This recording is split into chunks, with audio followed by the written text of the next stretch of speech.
Mummy मारेगी। CM हो या कोई भी हो, जब तक हमारे हक की बात करते थे तब तक ठीक था, और अगर हक की बात नहीं करेंगे तो फिर। और यही सारी चीजें कहते हुए एक 20-22 साल की दिखने वाली लड़की ने सीधा सीधा उत्तर प्रदेश के मुख्यमंत्री योगी आदित्यनाथ के खिलाफ आपत्तिजनक और अपमानजनक भाषा का इस्तेमाल किया। इतनी अपमानजनक भाषा कि इस मंच से मैं आपको वो बात बोल भी नहीं सकती। और सिर्फ यही नहीं, हद तो तब हो गई जब इस लड़की ने सीएम योगी को गाली दी और साथ ही साथ अपना पता तक बता दिया, एड्रेस बता दिया। लड़की का कहना था कि मैं अपना पता बता रही हूं और अगर आप में हिम्मत है, अगर आप में दम है तो आ जाओ, लेकिन रात को मत आना क्योंकि मेरी मम्मी मारेगी। वो है, इसलिए हम उसे कहेंगे। अगर उन्हें बुरा लग जाए तो हमारा घर आ जाना, तुलसी निकेतन 555 में मैं रहती हूँ। बिल्कुल सही सुना आपने। ये कहना था उस लड़की का जिसने आओ देखा ना ताओ अपनी जहालत की पराकाष्ठा पार करते हुए एक चुने हुए नेता के लिए इस तरह की भाषा का इस्तेमाल किया। दरअसल वायरल हो रहे वीडियो में साफ तौर पर सुना जा सकता है, देखा जा सकता है कि एक लड़की पत्रकार के सवालों का जवाब दे रही है, लेकिन जवाब देते देते वो कुछ ऐसा बोल जाती है जो कतई बर्दाश्त नहीं किया जाना चाहिए।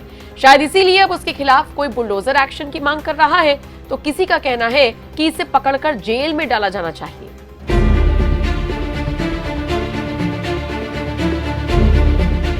इस वीडियो को कॉपीराइट इशू की वजह से हम आपको दिखा तो नहीं सकते, लेकिन गौर से इस लड़की का चेहरा जरूर देख लीजिए और इसने क्या कहा है वो मैं आपको वर्ड टू वर्ड बता देती हूँ। ये लड़की कहती है वो इसीलिए हम उसे कहेंगे। अगर उसे बुरा लग जाए तो हमारे घर आ जाना, तुलसी निकेतन 555 में मैं रहती हूँ, मेरा मकान नंबर 555 है। जल्दी आना मगर रात को मत आना, मेरी मम्मी मारेगी, इसीलिए जल्दी आना थोड़ा। सीएम हो चाहे कुछ भी हो, जब तक हमारे हक की बात करेगा तब तक ठीक है, जब तक हक की बात नहीं करेगा तो उसकी करने का भी दम है। अब लड़की का वीडियो देखते ही जैसे सोशल मीडिया यूजर्स का गुस्सा फूट पड़ा। इस लड़की के खिलाफ सख्त से सख्त कार्रवाई की मांग करते हुए एक यूजर ने लिखा, फिर बोलते हैं घर गिरा दिया। एक ने सवाल उठाया, आखिर लड़की ने बिंदी क्यों लगाई हुई है। एक ने लिखा, जल्द ही माफी मांगती हुई दिखेगी। कुछ यूजर्स ने बीजेपी तो कुछ ने यूपी पुलिस, योगी आदित्यनाथ को टैग किया कि इस पर एक्शन लिया जाए। एक यूजर ने लड़की को पाकिस्तान भेजने की सलाह दे दी। वैसे ये कोई पहली बार नहीं जब सीएम योगी को धमकी मिली हो या फिर उनके खिलाफ आपत्तिजनक भाषा का इस्तेमाल किया गया हो। संभल के दो लड़कों का धमकी भरा वीडियो भला कौन भूल सकता है। तू मेरे ऊपर कार्रवाई करके देख, क्योंकि हम श्रीलंका के रावण नहीं, करबला के हैदर है, समझे। तो वहीं एक और मौलाना ने तो गाड़ देने की, दफना देने की धमकी भी दे डाली थी। को इतनी हिम्मत नहीं होती कि वो हुजूर सल्लल्लाहु अलैहि वसल्लम के शान में गुस्ताखी करे। मोहतरम सामने कराम, मैं उस योगी को मजले गांव शहर से, मुस्तफा मस्जिद के सामने से ये चैलेंज करता हूँ कि अगर तेरी अगर इतनी हिम्मत है तो तुम मजले गांव में आकर खाली सिर्फ और सिर्फ आका सल्लल्लाहु अलैहि वसल्लम के नाम के जो गुस्ताख है, जो गुस्ताखी कर जो आएगा मोहम्मद के नाम पर जो आज बैनर लगा रही है, अगर तू उन्हें अरेस्ट करेगा तो मैं कसम खुदा की मुस्तफा मस्जिद के सामने ये उसे को चैलेंज करता हूँ कि तुम मजले गांव से हमारे साल भैया के दादे तक भी तू नहीं पहुंच पाएगा कि तुझे उठाकर सीधा तुझे दफना दिया जाएगा। बहरहाल ऐसे सभी धमकीबाजों और अराजकता फैलाने वालों को सीएम योगी और उनकी पुलिस भली भांति सबक सिखा रही है। अब ऐसा गलती नहीं होगा साहब, माफ कर दीजिए साहब, गलती हो गया, माफ कर दीजिए, अब ऐसा गलती नहीं होगा साहब। हाल ही में सीएम योगी ने साफ साफ संदेश ऐसे ही अराजक तत्वों के लिए जारी किया था। आइए उसी बयान के साथ आपको छोड़कर जा रहे हैं, लेकिन आप जाते जाते हमें जरूर बताइएगा कि इस लड़की पर, इसने जो बयान दिया उस पर और इस पूरी खबर पर आपका क्या कुछ कहना है। जिसने भी कानून को हाथ में लेने का प्रयास किया, जो भी राह चलते हुए राहगीर पर हमला करेगा, जो भी बेटी की सुरक्षा पे सेंध लगाने का कार्य करेगा और जो भी व्यापारिक प्रतिष्ठानों में आगजनी करने का दुस्साहस करेगा, जो भी पर्व और त्योहारों में उपद्रव करेगा, उसको हम पहले से इस बारे में कह देंगे कि उसको बिना मांगे जहन्नुम में जाने का टिकट हम काट करके दिला देंगे।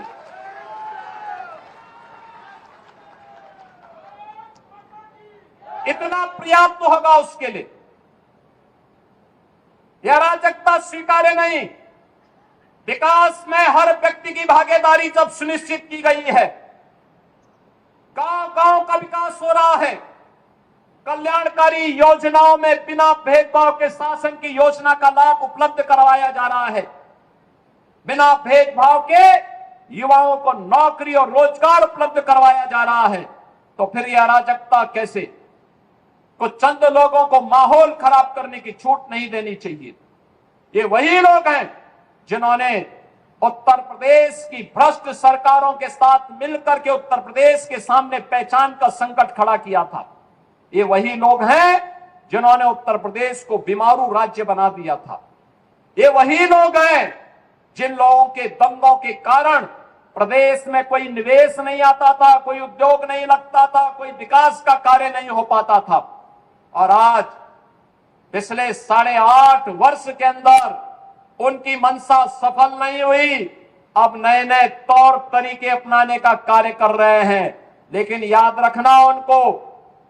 रखना होगा, वे जितना सोचते हैं उससे ज्यादा हमारी पहले से तैयारी रहती है। और जब भी दुस्साहस करेंगे ऐसे ही पिटोगे जैसे बरेली के अंदर पीटे गए हो। कुछ लोग हैं जिनको शांति अच्छी नहीं लगती, कल्याण अच्छा नहीं लगता। कल्याण अच्छा नहीं लगता। जब भी कोई हिंदू पर्व और त्योहार आता है उनको गर्मी आने लगती है और उनकी गर्मी को शांत करने के लिए हमें डेंटिंग पेंटिंग का सहारा लेना पड़ता है। बहनों और भाइयों, आपने देखा होगा महापुरुष किसी भी परंपरा में हो उनका सम्मान होना चाहिए। आस्था अंतःकरण का विषय है, प्रदर्शन का विषय नहीं हो सकता। जिसकी जो आस्था है अपनी आस्था के अनुसार अपने कार्यक्रमों को संपन्न करे, किसी को आपत्ति नहीं होगी। लेकिन आस्था के नाम पर तोड़फोड़ करोगे, आस्था के नाम पर आगजनी करोगे, आस्था के नाम पर राह चलते हुए नागरिकों पर हमला करोगे, बेटियों का जीना हराम करोगे और व्यापारियों के प्रतिष्ठानों पे आगजनी करोगे, पुलिस पर हमला करोगे, तो छेड़ोगे तो फिर छोड़ेंगे भी नहीं, और एक बार छोड़ेंगे नहीं तो फिर छूटोगे भी कभी नहीं।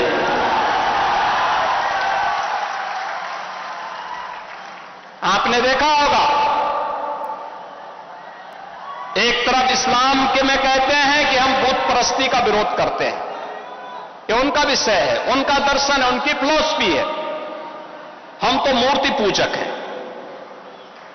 हम मूर्ति पूजक हैं, भगवान की उपासना करते हैं। साकार ब्रह्म का भी और निराकार ब्रह्म की भी उपासना सनातन धर्म की इसकी इजाजत देता हमें।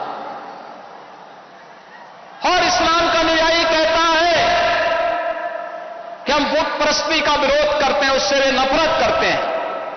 और दूसरी तरफ आई लव मोहम्मद कह करके अव्यवस्था और आगजनी तोड़फोड़ का सहारा ले रहे हैं। उन्हें मालूम है ये शारदीय नवरात्रि है, विजयादशमी का पर्व है, और शारदीय नवरात्रि को अगर अव्यवस्था पैदा करोगे, चंड मुंड बनकर के कार्य करोगे तो मां भगवती कभी बर्दाश्त नहीं करने वाली है। मां भगवती तो ऐसे चंड और मुंडों को रोकने का ही कार्य करती है। इसीलिए सभी सनातन धर्मावलंबी मां भगवती दुर्गा की पूजा इसीलिए करती है जिससे शक्ति अर्जित कर सके। आपका उपासना आपका विषय, अंतःकरण का विषय होना चाहिए, चौराहे पर प्रदर्शन करने का विषय नहीं होना चाहिए। और इसीलिए हम लोगों ने कहा कि धर्मस्थलों पर माइक बंद होने चाहिए, अपने परमिशंस में आप बजाइए, दूसरों का जीना हराम बंद करिए। और ये प्रतिबंध उत्तर प्रदेश में यथावत रहेगा, यथावत रहेगा।